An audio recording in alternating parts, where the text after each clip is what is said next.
Before I begin my homily today, we have been asked by Archbishop Lucas to share a letter to you that he has written.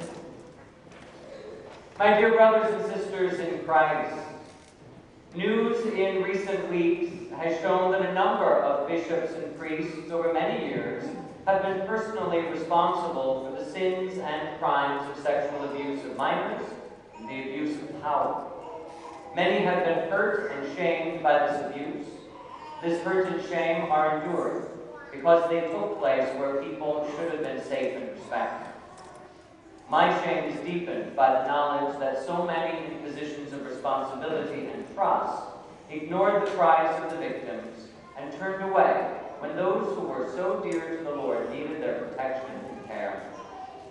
Several days ago, I met with a representative group of our archdiocesan priests. We shared experiences of the pain and anger of our parishioners. We spoke of our own desire for proper accountability and for healing in the church. Like so many of you, my brother priests are hurt and demoralized by what we have heard. Please let me encourage us all to turn to Christ and beg his companionship in these days. I am committing to fast and pray each Thursday for mercy and healing for the church, and I have invited our priests to join me. In addition, the priests have encouraged me in my commitment to insist with the other bishops of this country that there be structures put in place for judging allegations of misconduct on the part of bishops. All must be able to have confidence that there are transparent and effective ways for bishops to be held accountable for their actions. Here in the Archdiocese of Omaha, we remain committed to the protection of children, young people, and vulnerable adults. We remain committed to healing for victims of past abuse. In cooperation with members of law enforcement, we remain committed to responding deliberately and professionally to any claims of abuse.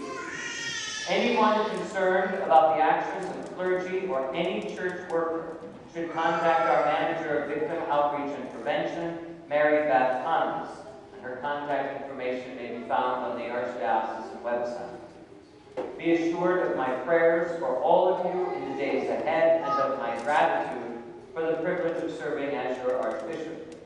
Sincerely yours in Christ, George J. Lucas, Archbishop of Omaha.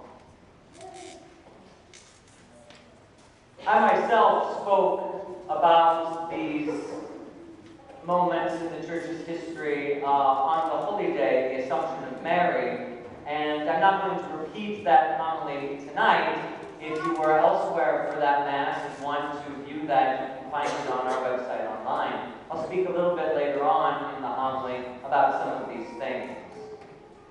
But I want to start by telling you that I hate to exercise. I'm not a big fan of exercising. It's one of those things that I know I have to do. Earlier this week, like the middle of my back, the muscles kind of seized up, and it was like, oh my gosh, such pain.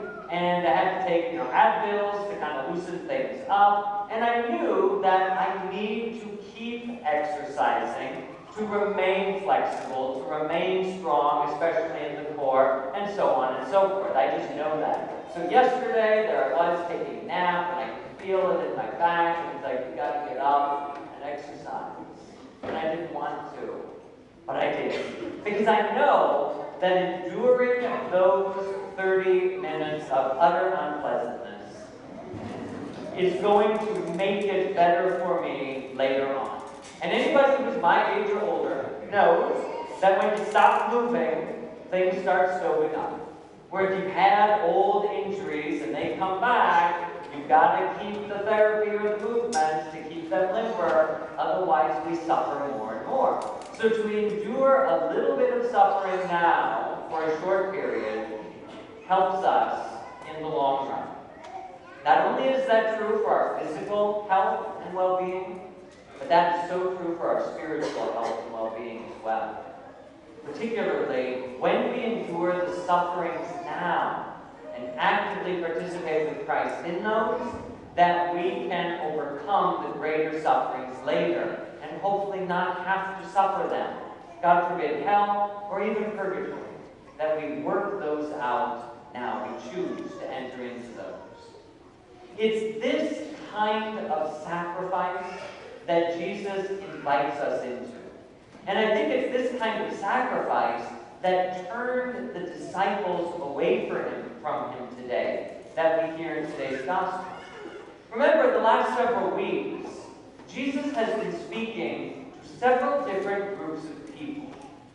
Several weeks ago, we were introduced to the miracle of the multiplication of the loaves and fishes.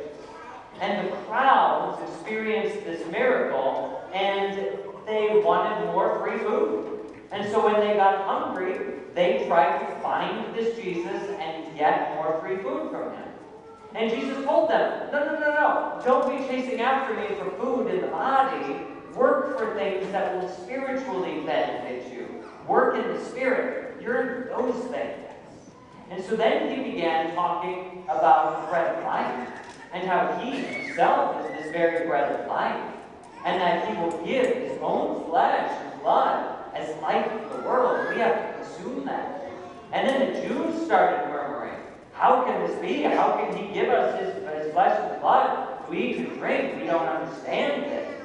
And Jesus kept on that. And finally, the third group of people, his very own disciples, say today, this saying is too hard. Because when Jesus speaks about his flesh and blood as being consumed, he's using those words that relate to what happens on the altar in the temple. The flesh of the sacrifice, the blood that is spilled. So the birds, the pigeons, the doves, the sheep, the oxen that were laid on the altar, their flesh is cut open, the blood is poured out, the sacrifice is made. And that's what Jesus is encouraging his disciples to consume, his own flesh and blood offered in sacrifice. And his disciples say, this is too much, this is too hard. And I think that's a human reaction to the sacrificial love that Jesus calls us to. Remember when Jesus asked the disciples, who do people say that I am? Who did the crowd say that I am? And they told him, they say you're John the Baptist, or Elijah, or one of the prophets, some holy guy. And then he asked them, who do you say that I am? Well, you are the Christ, the Son of the living God, the Messiah. They got it right. And Jesus said, yes. And this Messiah, this Son of God, is going to Jerusalem. And he's going to be rejected. And he's going to be betrayed. And he's going to suffer and die on the cross. And what was Peter's reaction? Oh no, Lord, that cannot happen. If that's going to happen, then let's go the other way. And Jesus looked at him and said, get behind me, Satan. That's not the way of God. God desires a love that is sacrificial. But to see the sacrifice of the cross stops us in our tracks. It certainly stopped the apostles, and they struggled with it. But it's the kind of love that Jesus calls his people to. It's no different than today. How many of us even maybe heard with difficulty St. Paul's letter to the Ephesians today? Wives, be submissive to your husbands. Husbands, lay down your life for your wife. We don't like necessarily to talk about those things or to think about those things. We like to talk about equality. We like to talk about fairness. We like to talk about those sorts of things. But when we talk about being subordinate to one another, that makes us uncomfortable. And yet it's the kind of love that God calls us to. And St. Paul, in beginning to unpack the theology of marriage, he recognizes that, whoa, wait a minute. Marriage is not a contract. Marriage is not something you sign before some legal representative. Marriage is a covenant that we enter into before God. And it mirrors his own divine love, which is a laying down of life for the other.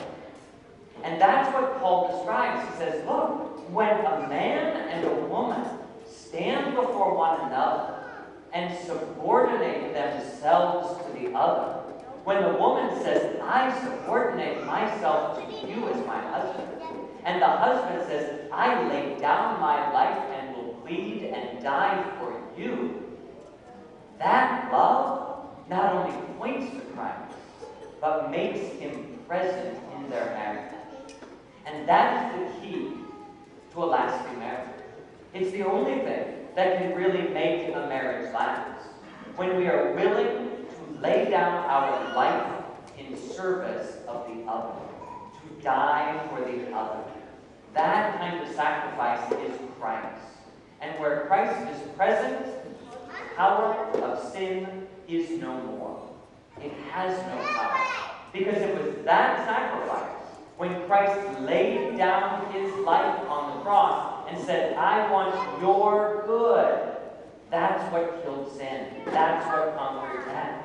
And when we enact that in our own lives, that sacrifice, sin has no power. And whenever we have failed to do that in the church, whenever we as bishops or priests or lay faithful have not loved as we should, that's when sin gets the upper hand. And that's when we deal with crises and problems. When we say, I'm more concerned about my own comfort than yours. I'm more concerned about loving myself than you. I want to advance my will instead of your will. I want to use you for my delight. And so on and so forth. That's where sin has the upper hand. But if we are able to make the sacrifice now and say, I want your good.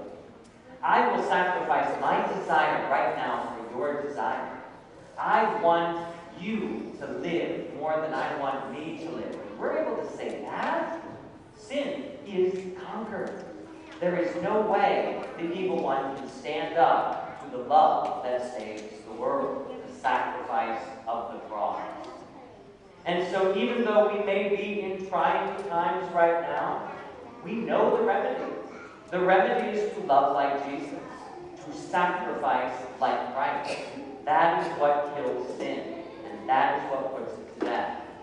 And I am reminded of the words of Pope St. John Paul II, when he reminded us that the church will look like her Savior. That sometimes we get caught up in a triumphant church. But this is not the time for the church triumphant. That will come in heaven. This is time for the church struggling. This is time for the church suffering in the world. And so the church will look like the broken body of Christ. The church herself will resemble the Savior.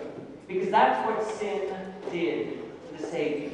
And it's what sin does to the body of the church. And so there has to be a death in the church in order for a resurrection to come. We should not be troubled that this doesn't look like God. How many people were troubled when they looked at this man dying on the cross, a criminal, guilty of treason, did not look like the Son of God to them anymore. And yet faith saw something different. The church may not always look like a divine instrument of God's power. But if we continue to pour out our love as he poured out his love, the church will make Christ present in her and in the world. So that's what you and I are called to do today. We may not like to exercise. We may not like to sacrifice. But when we sacrifice ourselves for the good of the other, that is a love that conquers every kind of sin. And it's a love that will renew not only the church, but the world.